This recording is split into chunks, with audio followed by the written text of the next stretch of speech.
La littérature de pèlerinage connaît en Europe son siècle d'or. C'est le cas de l'ouvrage de Jean Boucher, nommé Bouquet sacré, composé de roses du calvaire, des lys de Bethléem, des jacinthes d'Olivet et plusieurs autres rares et pensées de la Terre Sainte. Cet ouvrage relate le pèlerinage et l'effort de la reconquête catholique opéré par la Contre-Réforme, voulue à la suite du Concile de Trente. Ce livre est jusqu'à la Révolution française un best-seller concernant la littérature de pèlerinage en France. Jean Boucher est un homme rentré dans la religion en 1578. Il entreprend un pèlerinage en Terre Sainte de 1610 à 1612. Il relate alors ses histoires dans Bouquet sacré en 1614. L'intérêt de cette édition rouennaise est l'importance que sa propriétaire y porte.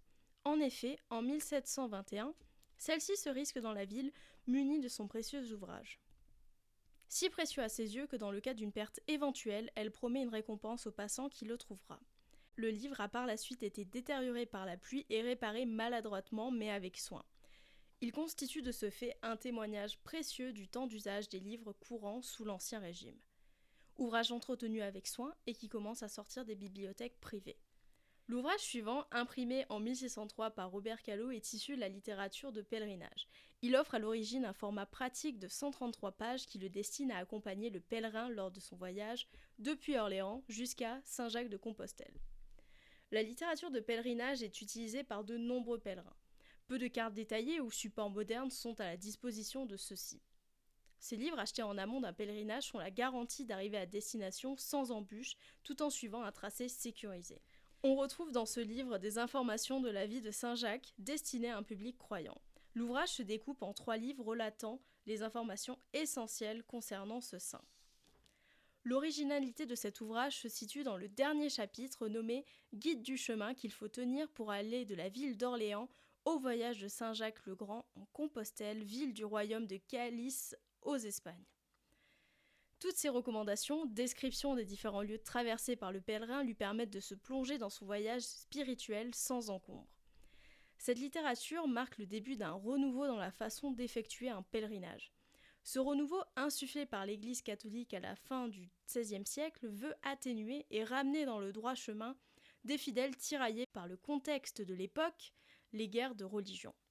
Cet ouvrage est d'une valeur documentaire exceptionnelle pour l'étude des pèlerinages et de leur histoire à la fin du XVIe siècle.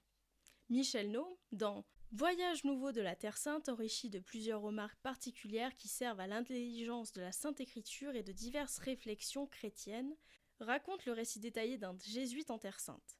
Au XVIIe siècle, les jésuites sont envoyés dans ces régions lointaines pour évangéliser des populations non chrétiennes. Ces religieux sont connus pour être notamment des érudits friands de connaissances nouvelles.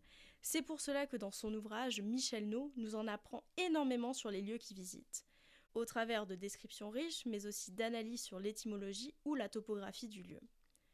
Parmi les lieux évoqués, le premier présenté est Jérusalem, extrêmement symbolique de par son lien avec Jésus, mais aussi avec l'Église. Ce livre correspond à l'idée qu'on se faisait au XVIIe siècle d'une mission religieuse à l'étranger. Menés par un moine jésuite, issus d'une pensée curieuse, ils sont à la fois des ouvrages servant aux pèlerins en pleine préparation de leur pèlerinage, ou bien à des lecteurs avides de nouvelles connaissances sur des contrées citées dans les livres bibliques.